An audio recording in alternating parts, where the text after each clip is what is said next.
Okay, real quick, simple video today.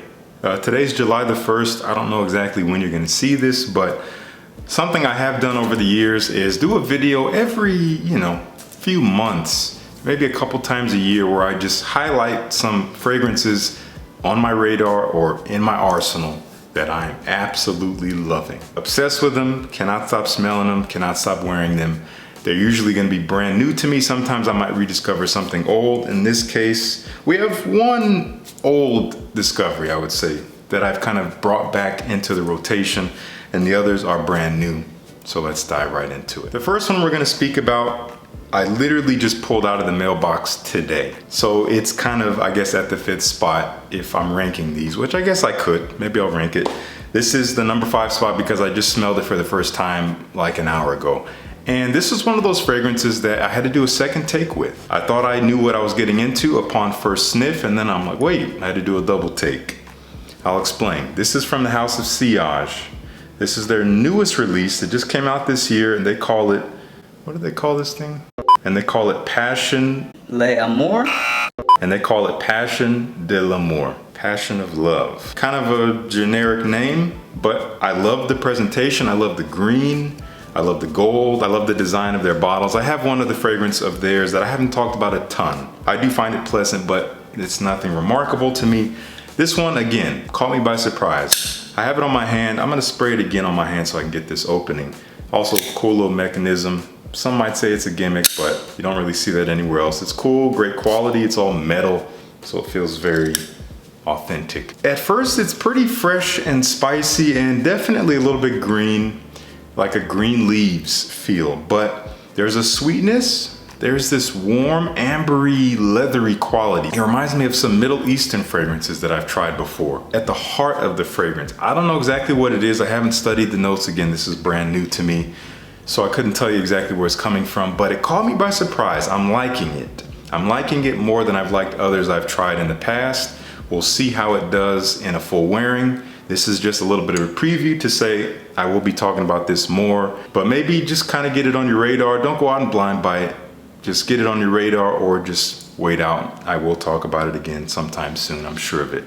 But that is House of Sillage, Passion de l'Amour. Up next is a fragrance I have talked about relatively recently in another video, so this is not its first resurgence, but it is kind of making a comeback. If it's in 2 videos now, obviously I'm really liking it. And if you're looking for an extremely powerful summer fragrance, an aquatic, fruity, summery fragrance, this is all you need.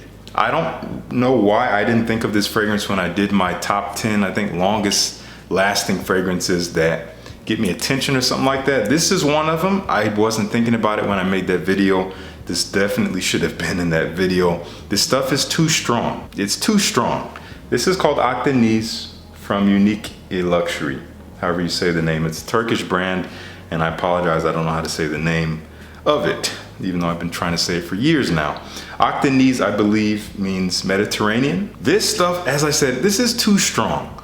I wore this the other day. It was on my skin until I went to bed, and this was 15 plus hours, and I was smelling it the entire time as if I just sprayed it on. It's pretty linear. It doesn't change on my skin very much. It does not go away. It doesn't go away. It's almost annoying. Do not overspray this. I was with Grace the whole day, and she loves this stuff. She was like, wow, you smell amazing.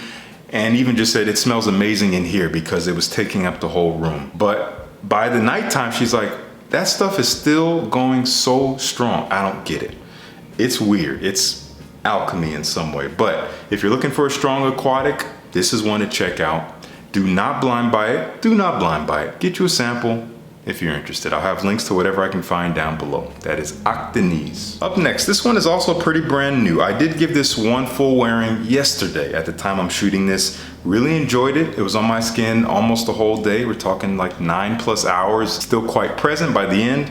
Nowhere near as strong as Akdeniz, but I prefer something like this if I'm gonna have longevity. Grace really enjoyed this on my skin. This is a little bit of a surprise to me. I did see good reviews about it. The brand reached out and they wanted to send me a bottle. And because I'd seen some good stuff about it, I read some good posts about it, I said, you know what, I'm interested, let me check it out. I didn't expect it to be quite so old school. This is coming from a brand called Jivago, which I think is based around some celebrity. I don't remember exactly who it is. This is called 24K or 24 karat for men. And you'll see in the B-roll, yes, it actually has 24 karat gold flakes floating around all inside the bottle, which will end up on your skin when you spray it, creating a glimmering effect, which is, yeah, it's a total gimmick, but it's cool. Why not? It matches the name of the fragrance. Not the only fragrance to do this, but nice effect. Anyway, what does it smell like? This is pretty old school. Honestly, even down to the bottle. This might have actually been a re-release. They may have done this fragrance back in the 1990s. And if that's the case, then this makes sense because the aesthetic of the bottle is very kind of late 80s, early 90s. It's a little bit tacky, but still classy and ergonomic. I love holding it in the hand, but it's all plastic. So it does kind of pay homage to these older kind of masculine bottle styles in the designer realm from like 30 years ago. And even the atomizer. These little details, this reminds me of these old school fragrance atomizers. It is kind of cheap looking, honestly, but it's nostalgic. It is authentic to the style. And this is kind of like, again, an old school men's fougere. There's something about this that it's soapy, clean, creamy, sweet, herbal. It is a fougere for sure. But it's rich. It is deep and rich. I wouldn't say it smells like something like Gravitas Parfums from Naughton Wilson, which I love as a fougere. It doesn't smell just like that, but it has that same type of depth. Yes, it's fresh. Yes, it's clean. Yes, it's herbaceous and soapy, lavender, maybe even some bright citrus or something like that, but not a ton. But there's this rich, mossy, creamy warmth to it that is sexy in a very masculine, maybe even mature way. Not everyone's gonna dig this stuff. You have to like your more old school style fragrances, but I'm really enjoying it. I love the bubble I was getting all day long. It just smells very refined. I smell very put together. And I wear this when I'm trying to convey that energy. I dig it. I wasn't expecting it to be so blast from the past, but I'm enjoying it. That is Jivago 24K. Now, by the time you see this video, I'm pretty sure I've already released a video containing this fragrance, which I got recently, came from my friends over at Joma Shop, who is a fantastic source of some awesome prices for niche and designer fragrances. And we have a little discount. You can use the code, I think it's Justin10, for $10 off orders $150 or more. That is only valid through the end of July 2022. All the information is down in the description. But they sent me this one. They told me to choose something. I've always wanted this fragrance ever since I first smelled it 5-6 years ago. I've been obsessed with it.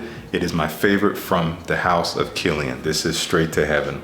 Not everyone's favorite. Some people are all about the sweeter, richer stuff, Black Phantom, Back to Black, stuff like that. But this stuff is intoxicating. This is rum and woods with dried fruits.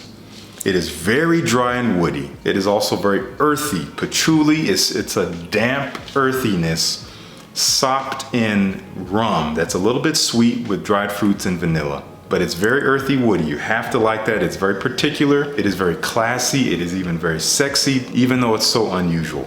Love straight to heaven. My favorite from the house. Again, not a popular opinion, but I think a lot of people do really dig this stuff.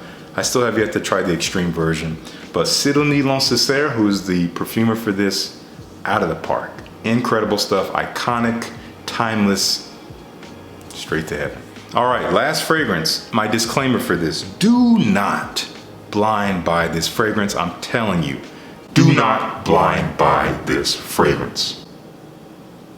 I'm assuming you heard me. Okay, I gave you some time.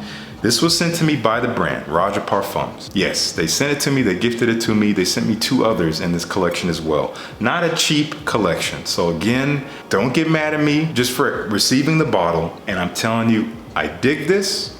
I'm gonna tell you what it is in a second, but do not blind buy it. You have to promise before I show it. You promise? I know some of you didn't promise. But I trust you're not gonna do it. This is from their Gulf collection. And this is called Sultanate of Oman. I think I have that name right. And this is a very special collection of fragrances. There's at least a handful of them in the collection. This one so far is my favorite. It is a little bit more appropriate for the current weather we're having now. It is a little bit on the fresher side, so it's gonna work great for the summertime. Wow, this is complex, as you would expect from Roja. Each one of these fragrances focuses around oud, which is a pretty prominent ingredient in perfumery in this region, but some of the highest quality oud that may not be the most accessible. It is a little bit medicinal, it's a little bit sharp and animalic, a slight bit funky, but it is freshened and brightened by citruses. It is made a little bit sweet from some raspberry. There might be some florals in here like rose, and there's kind of this deep, rich, smoky leather that I get in the base. If you have smelled Roja Parfums Black Tier, which is a lot of leather and raspberry, very animalic, but sweet and kind of succulent in a way and a little bit alluring. This is like a fresher version of that, more of a citrusy, summery version. Still deep, still rich, smoky, animalic woods, but with a bit of a brightness, a little bit of a levity to it. Still ultimately smells extremely classy. It smells expensive because it is expensive. And I love that about perfumery. Again, I didn't pay for this, so maybe that's easy for me to say, but I'm looking for quality. I generally find it when I experience Roja Parfums, which is why I talk about them so much. I love quality. I love thoughtful composition. Again, not for everyone. You have to love a sharp, bitter, medicinal oud that is a little bit funky, but there's so much more going on here. Lots of depth, lots of complexity, very elegant stuff. Something to dress up and really own the room, as long as you're not sitting there desperate trying to get compliments. They're gonna smell you. Just be yourself and be authentic. That is way more infectious than your fragrance. That will open the door to them possibly noticing your fragrance and maybe even telling you you smell good, but don't count on it. Either way, you smell great. Let me know if you've tried this one from Roja Parfums. I think it's, again, Sultanate of Oman. I could be saying that wrong, so forgive me. Maybe it's Sultanate. We're not dwelling. Anyway, let me know if you've tried any of these fragrances. Let's talk about it down in the comments. Again, I'm gonna have links in the description with ways to hopefully try these if you have not already. And thank you so much for tuning in. Peace. I'll see you in the next one.